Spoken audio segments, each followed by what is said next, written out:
Swift action taken to address arising issues in Padu.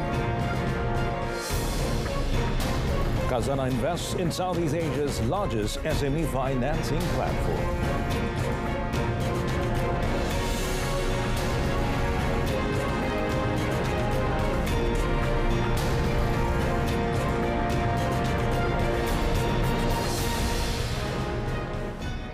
Good evening and salam Malaysia Wadani. You're watching Malaysia Tonight. I'm Muhammad Amin Carlos.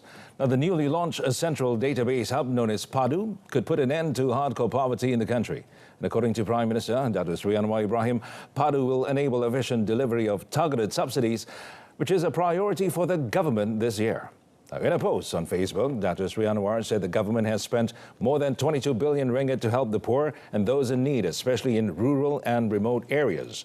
However, he said the earlier system was inefficient and prevented groups from receiving the full benefit, where subsidies of nearly 80 billion ringgit, which should be helping the needy, were also enjoyed by 3.5 million foreigners and the wealthy. Well, he said due to this, hardcore poverty still existed even after 22 billion ringgit in expenditure and 80 billion ringgit in subsidies that were supposed to reach the poor. As such, the Premier called on all Malaysians to register and update their information in the system to stop the leakages of government funds and prevent the rights of the poor from being overtaken by the wealthy and capable. Well, he stressed that Padu was established to ensure that only eligible individuals would benefit from subsidies and other forms of government assistance. On a related note, the Economy Ministry has amended several issues regarding Padu registration involving vulnerabilities that were brought to the attention by social media users. Now, its Minister Rafizi Ramli said several issues, including the loophole where a person's identification card number can be used to override and change their passwords, were addressed last night. Well, Rafizi said the weakness in handling authentication was not found during the security post-trip assessment, and the team took immediate actions where the solution was implemented within an hour and was completed at around 9 p.m. last night. In matters of vulnerability where people can skip the Know Your Customer or EKYC process and information, Rafizi said only information submitted from users who have successfully verified EKYC is considered valid. He explained that to smooth the individual updating process, updating information can be done immediately after logging in without going through the EKYC process. The EKYC is only implemented after the information has been updated and the individual wishes to confirm and certify the submission of the profile. Well, he said any information filled out without a verified EKYC will not be integrated into the database. In the meantime, information technology experts said the newly launched Padu marks a significant milestone in the government's pursuit of efficiency and inclusivity, with nobody left behind. Now, Freddie Liu, who specializes in data and artificial intelligence or AI technology, said that he is glad the government is taking the bull by the horns to create a centralized database, as this initiative is long overdue and signals a departure from the practice of each ministry creating its own isolated databases. Well, he said the noble intent, particularly focusing on targeted subsidies, is not only timely, but also a much-needed leap forward. Now, Liu added that it was evident that Padu emphasized data and cybersecurity, considering the recent incidents of data leakages in this country. Meanwhile, National Tech Association of Malaysia, or PCOM chairman Ong Chin Seong, added that the deployment of Padu would help streamline data which is collected by various government agencies and ministries for better decision-making and policy intervention. The Agriculture and Food Security, or KPKM, will intensify its efforts and expand paddy cultivation under the Ala Sekinchan Large-Scale Smart Paddy Field, or SMART SBB program, including in Sabah and Sarawak this year. Well, its Minister, Datuk Seri Mohamad Sabu, said large-scale nationwide paddy cultivation would help meet the local rice demand, especially for states affected by climate change. The implementation of the Ala Sekinchan Smart SBB program focuses on the farming model and practices adopted by by farmers in Sekinchan, Selangor. In addition to increasing farmers' income through higher paddy yields, the program also aims to help the country become less dependent on rice imports within 2 years. The ongoing Ala Sekinchan Smart SBB program involves nearly 10,000 farmers nationwide and covers an area of over 26,000 hectares. Well, the first offshore patrol vessel, or OPV-1, is able to function as a mothership for the Malaysian Maritime Enforcement Agency, or MMEA, and help boost its readiness in safeguarding the country's waters. The Home Ministry Secretary General, Dr. Ruby Uji, said the 83-meter-long and 13.7-meter-wide vessel, which was constructed using the Daman 1800 ship design, is capable of operating at sea for up to 21 days without the need for resupply. The OPV-1 is outfitted with X-band and S-band radar to facilitate patrol mobility and can accommodate up to 70 crew members in a single operation.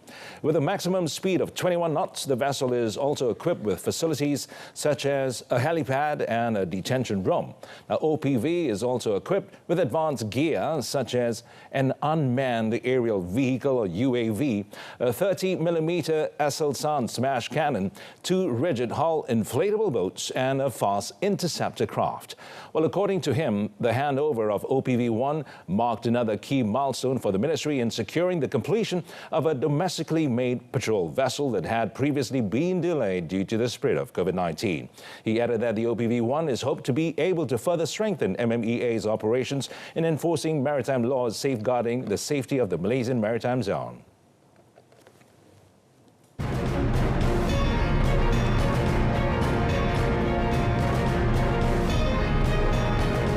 Well, still ahead in our business segment, Proton chalks 5th consecutive year of growth as BYD overtakes Tesla for most EV sales.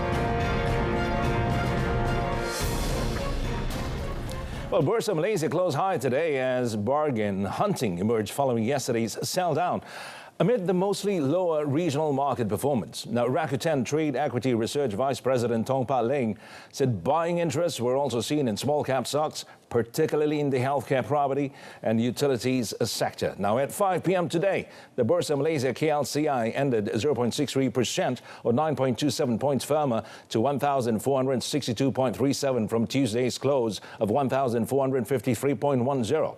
Now, on the broader market, gainers outpaced losers 715 to 352, while 382 counters were unchanged, 779 untraded and 22 suspended. Turnover surged to 5.63 billion units, worth 3.12 billion ringgit. Among the heavyweights, YTL Power International soared 23 cent to 2 ringgit and 80 cent. Petronas Chemicals added 1.5 cent to 7 ringgit and 30 cent. YTL Corporation increased 9 cent to 2 ringgit and 1 cent. Press Metal Aluminium perked up at 8 cent to 4 ringgit and 94 cent. CIMB gained 6 cent to 5 ringgit and 90 cent, and MISC rose 11 cent to 7 ringgit and 40 cent. Now, of the actives, MMAG increased 2.5 cent to 15 cent. Mindtech added 3 cent to 17.5 cent. Fitters Diversified was down by half a cent to 5 cent. UEM Sunrise surged 15.5 cent to 99 cent. Top Glove bagged 6.5 cent to 97.5 cent, and Revenue Group Berhad up 4.5 cent to 25 cent. Investment Bank Berhad expects a better 2024 and maintains its year-end target for the Bursa Malaysia KLCI, or FBM KLCI, to conclude at 1,545 points, amid reinvigorated expectations of infrastructural rollouts with a firm government mandate. Now, Investment Bank said corporate earnings are expected to grow at 14% this year, with highly compelling dividend yields, a low foreign shareholding, and prospects of a stronger ringgit to drive the uptrend. However, it said the growth may be tempered by the rising probability of a global recession from the aftermath of an extended 500 basis points United States interest rate hike cycle. Now, the investment bank projected 2024 FBM KLCI earnings at 14.4%, driven largely by oil and gas plantation, power and financial services. Well, although Malaysia's 2024 forecast corporate earnings growth outpaces the U.S., 12%, and United Kingdom's negative 7.6%. The other ASEAN countries' steeper trajectories are likely to draw higher foreign investor interest. Investment Bank noted that the FBMK LCI ended lower in 2023 by 3% year-on-year to 1,455, as foreigners were net equity sellers of 2.3 billion ringgit, partly cushioned by local institutional buying of 3 billion ringgit. Khazanah Nasional Berhad and CGC Digital Sendirian Berhad are investing in Southeast Asia's largest unified small and medium enterprise digital finance platform, funding societies' modalku to broaden financing access for micro, small and medium enterprises. So in a joint statement today, the company said following the investment, funding societies would aim to expand its Malaysian coverage to areas beyond Kuala Lumpur, Selangor, Pulau Pinang and Johor, with the target to serve more than 25,000 MSMEs nationwide by the end of 2025. Now, since its launch in May 2023, funding societies has disbursed over 100 million ringgit in Sharia-compliant financing in Malaysia.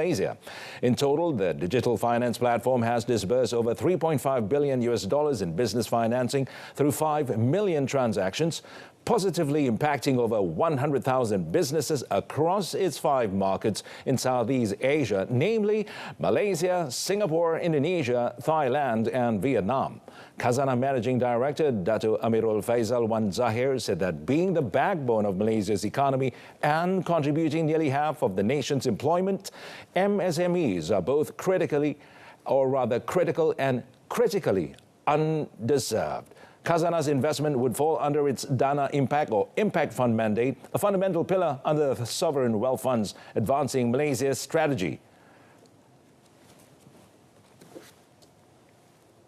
Well, national car maker Proton achieved its 5th consecutive year of sales growth in 2023 with total sales of 154,611 units, its strongest sales performance since 2012.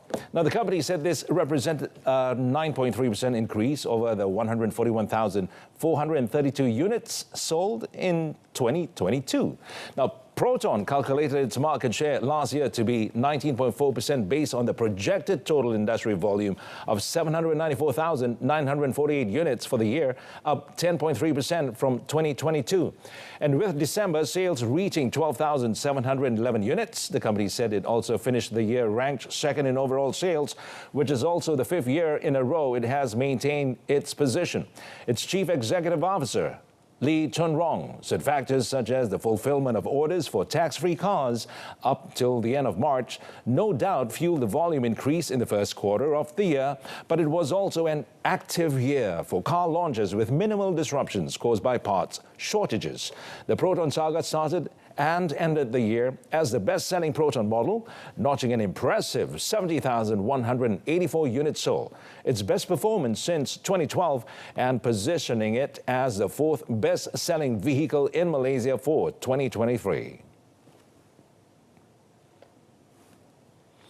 Well, U.S. car maker Tesla has lost its crown for most sales of all-electric vehicles to Chinese firm BYD, which has capitalized on Beijing's strong government support for the burgeoning sector. Now, in addition to delivering fewer vehicles, Tesla also trailed BYD in vehicle production in the 4th quarter. Now, US-based car manufacturer run by billionaire Elon Musk delivered a record 484,507 vehicles in the 4th quarter of 2023, up more than 11% from the previous quarter. Now, but this impressive increase was not enough to maintain Tesla's title as the world's top maker of battery electric vehicles, as Chinese rival BYD reported sales of 5,206,409 for the same period. Now, the figures underscore the challenges Tesla is likely to face this year from competitors keen to capitalize on the growing demand for EVs. While despite strong sales, BYD does not currently sell its vehicles in the United States, where it would be subject to costly import tariffs. As well as besting Tesla in pure electric sales, BYD sold more than 400,000 plug-in hybrid electric vehicles in the 4th quarter. Now, in total, it sold more than 3 million passenger vehicles last year.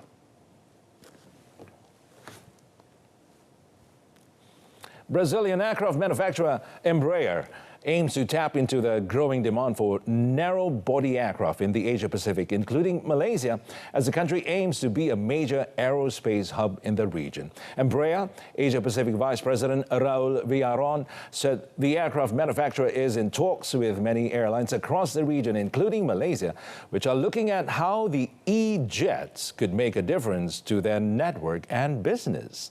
Now, Villaron said this year he expects to welcome Singapore's Scoot and SKS Airways in Malaysia as the airlines start to operate their latest generation E190, E2 and E195, E2 aircraft respectively. He explained that the versatility of small, narrow-body types such as E-jets have enabled airlines to maintain or strategically grow their regional networks while keeping a close eye on operating costs and cash flow. He also said there is a change in approach among airlines whereby they are shifting from the pre-held notion of single fleet type to embrace the value of fleet flexibility, that is, having the diversity of aircraft type that gives the airline choice to deploy aircraft of large or smaller capacity on a chosen route to match passenger demand.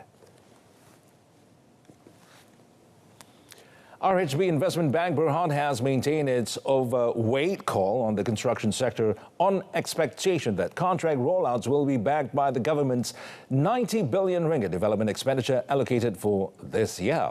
Now, in a note issued today, the investment bank said for the first half of this year, contract awards may pertain to flood mitigation projects, the Pulau Pinang Light Rail Transit or LRT, the Pan-Borneo Highway Sabah Phase 1B, and the reinstatement of the plan for 5 more LRT3 stations in the Klang Valley. And as for the Mass Rapid Transit 3 or MRT3, RHB Investment Bank takes comfort that the government is going ahead with the land acquisition process for the project. Now, meanwhile, the bank said the upcoming catalysts for the construction sector include a higher participation of Malaysia-based contractors in Indonesia's new capital or Nusantara project.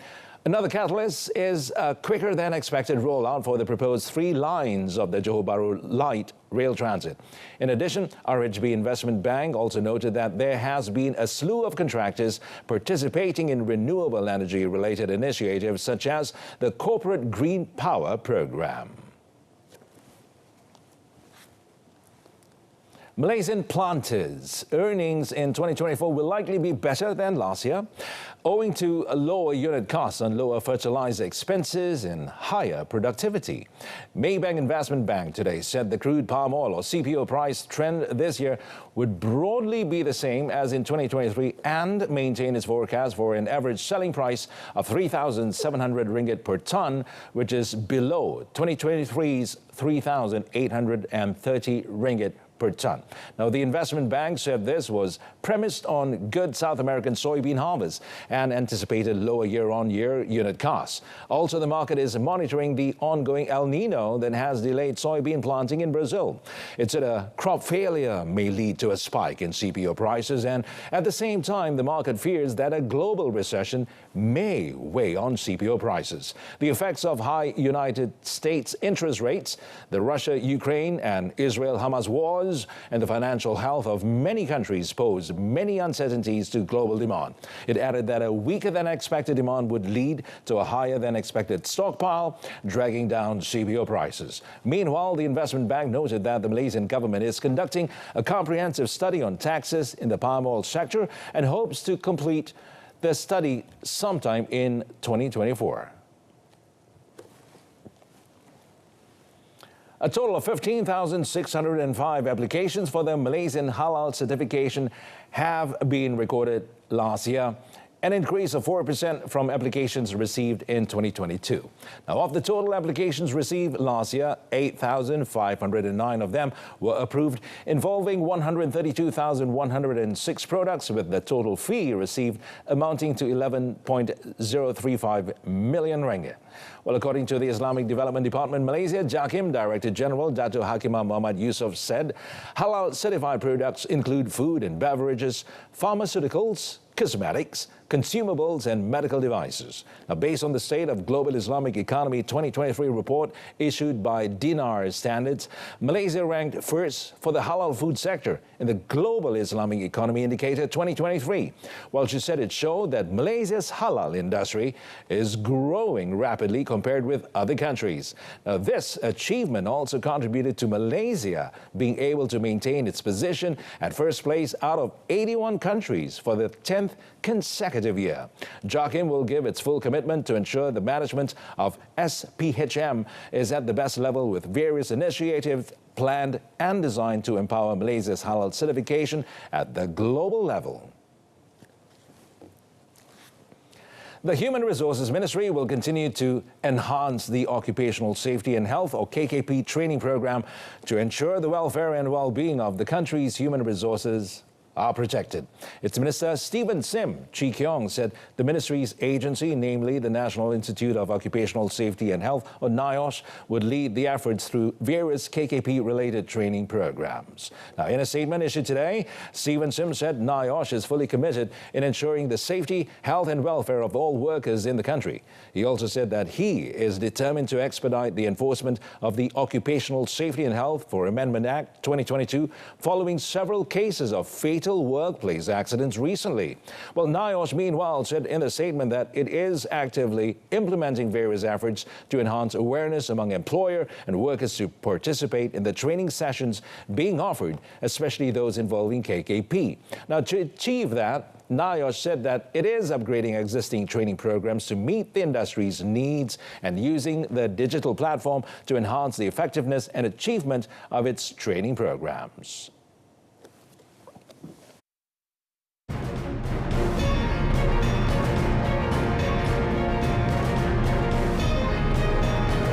Coming up in our foreign segment, Japan begins probe into Tokyo runway plane crash.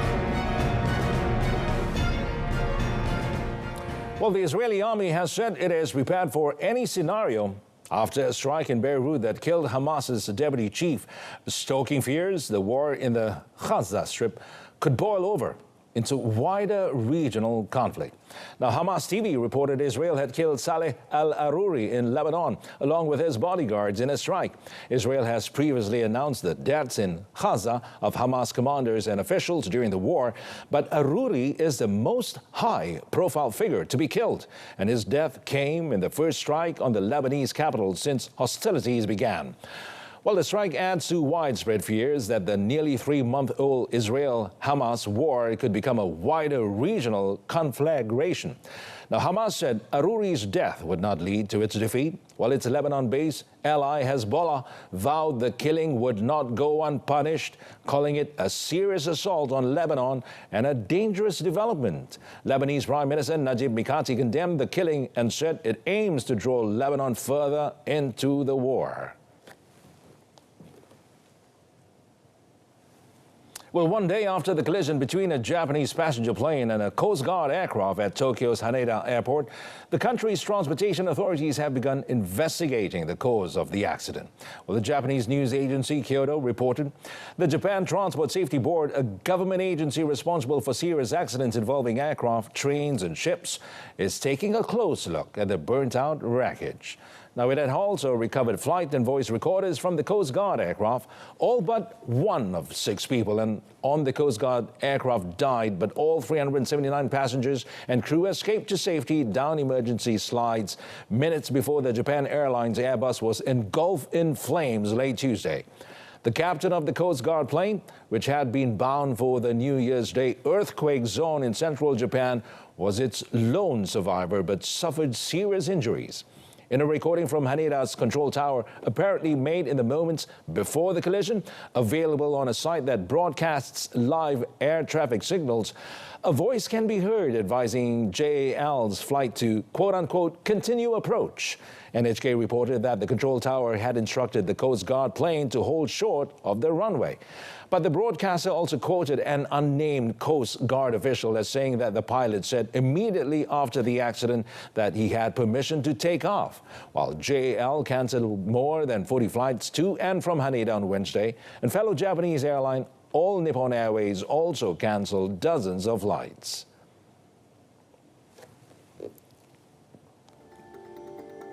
Japanese rescuers scrambled to search for survivors as authorities warned of landslides from heavy rain after a powerful earthquake that killed at least 62 people.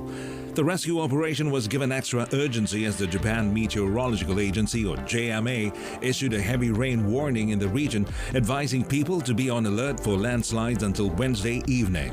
The Noto Peninsula on the Sea of Japan coast was most severely hit, with buildings ravaged by fire and houses flattened in several towns, including Wajima and Suzu. Chinese state media unveiled new images of China's most advanced aircraft carrier yet, including next-generation launch tracks that can catapult a wider range of aircraft from its deck. On state television late on Tuesday, the Fujian was seen being towed by a smaller vessel with all of the 3 tracks of its electromagnetic catapult system visible on its deck. Yet to conduct its first sea trials, the aircraft carrier is larger and technologically more advanced than the Shandong, commissioned in 2019, and the Liaoning, which China bought secondhand from Ukraine in 1998 and refitted domestically. And as the saying goes, save the best for last. Now, the Harimau Malaya supporters will get to enjoy the upcoming AFC Asian Cup matches by watching them on RTM. Communications Minister Fahmi Fadil has confirmed that RTM will telecast the regional meet, which will kick off on 12 January in Qatar. Ya, ia akan disiarkan bermula 12 hari bulan Januari. Dan saya telah mendapat pengesahan daripada pihak-pihak yang berwajib dan insya-Allah akan disiarkan. Jadi kita boleh tonton di RTM bermula 12 hari bulan Januari. Jangan risau, pihak kerajaan akan pastikan kita dapat tonton perlawanan yang melibatkan bukan hanya Harimau Malaya tapi juga pasukan-pasukan yang lain dalam Asian Cup ini. The Harimau Malaya squad, under the guidance of Kim Pan-gon, will begin their Group E campaign against Jordan on 15 January, followed by Bahrain on 20th January and two-time champion South Korea on 25th January. The last time Malaysia played in the Asian Cup was when they co-hosted the tournament in 2007. Well, that concludes this evening's Malaysia Tonight. Now, top story, swift action taken to address arising issues in Padu.